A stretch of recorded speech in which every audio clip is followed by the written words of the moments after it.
Hier volgen enkele mededelingen betreffende coronavirus op Curaçao. Gisteren zijn mensen getest, is er 1 positieve bijgekomen en 1 inconclusief.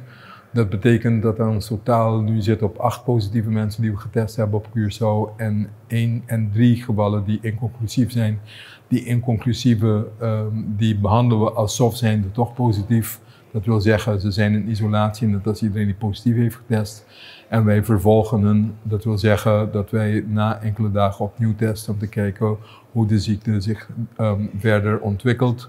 Wordt het inderdaad positief of gaat het juist weg? Dus het tanende in de ziekte of dat het juist opstart is. Dat zullen we blijven vervolgen. Voorts wilde ik terugkomen op wat er gisteren gebeurde. Er was wat debat over of ik gezegd heb of iemand wel of niet ergens werkte, ja of nee. Laat ik daar duidelijk over zijn. Ik heb zowel een taak in de bescherming van de publieke gezondheid van de bevolking als algemeen, als zijnde ook een taak om de bescherming van de individu die recht heeft op privacybescherming. En dat moet ik ook allebei bewaken. Als de pers er moeite mee heeft om te respecteren, omdat ze soms misschien een andere insteek hebben, omdat zij bepaalde informatie willen hebben, zij het voor sensatie of iets anders, dan is dat een probleem. Maar daar gaat het in de public health niet om. Het gaat wel degelijk om bescherming van de bevolking. Het gaat om bescherming van de individu. En daar zit iets in dat wij ons aan moeten houden. Daar heb ik ook een eed voor afgelegd. Daar heb ik toe een belofte gedaan. Dus dat blijft erbij.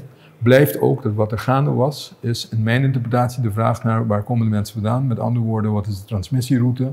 Daarvan heb ik gisteren gezegd, 2 mensen duidelijk vanuit het buitenland, dus importgevallen. En eentje waarvan wij nog niet zeker waren wat de transmissieroute is. Dat was waar gisteren, dat is nog steeds waar vandaag.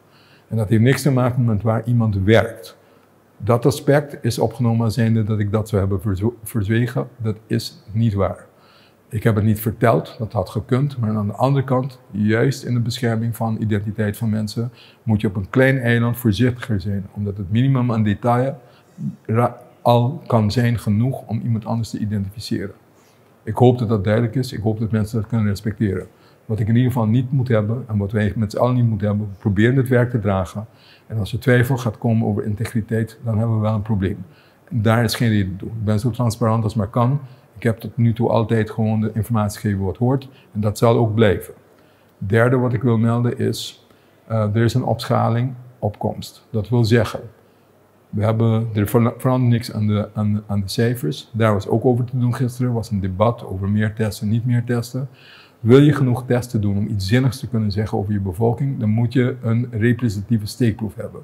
Een representatieve steekproef voor de volwassen bevolking op Curaçao houdt in 1,5 à 3% steekproef nemen. 3% steekproef van de volwassen bevolking is boven de 2500 testen. Boven de 2500 testen houdt in veel manschap gebruiken, veel materiaal gebruiken en het totaal aantal testen die we hebben is tussen 2000 en 2500. Dat gaat dus niet lukken, behalve dat je de menskracht niet hebt om dat te doen. Behalve het feit dat je ze moet bewaren voor wanneer je ze echt nodig hebt. En behalve het feit dat het dus een boel gaat kosten. Leave that alone. Wij gebruiken dus noodzakelijkerwijs andere methodes om erachter te komen. Wat dan? We hebben syndromic surveillance, waardoor we wekelijks een beeld krijgen van is er toename van respiratoire aandoeningen op het eiland. Dat is 1, dat hebben we al 13 jaar. Dat is representatief voor het hele eiland. 2, als we kijken naar de cijfers, is geen enkel reden om aan te nemen dat het zich op Curaçao anders gaat gedragen dan elders. COVID levert op 80% van de gevallen mild. 15% iets sterkers, hevig disease. 5% zwaar, severe. Daar in die groep zitten mensen die op de IC belanden. In die groep zitten de mensen die ook doodgaan. Dus, als er wijdverspreide transmissie zou zijn op het eiland, dan had ik dat moeten zien in het ziekenhuis. Dan hadden daar meer mensen moeten liggen in het ziekenhuis. Het ziekenhuis test meer dan wat wij testen. En tot nu toe, tot en met gisteren, 0 getest vanuit het ziekenhuis. De gevallen, de enige gevallen of 2 gevallen die in het ziekenhuis liggen, die komen van ons. Die komen niet vanuit het ziekenhuis, die zijn opgepakt door buiten en die gaan er naar binnen.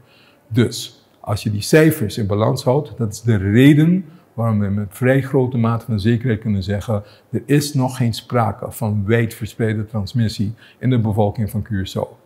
Maar wat niet is, kan wel komen. We hebben maatregelen genomen om juist de invoer te stoppen van plekken met hoog risico dat je daar wel besmet kan raken.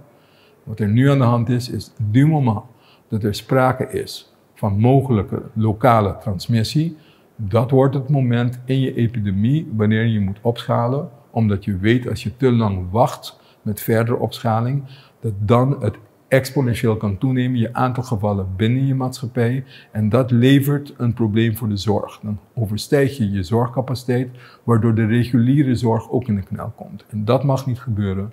En dat zal binnenkort waarschijnlijk de reden zijn waar het advies komt, van mij uit ook naar de overheid, dat er verder opgeschaald moet worden om de boel verder af te sluiten. Dank u wel.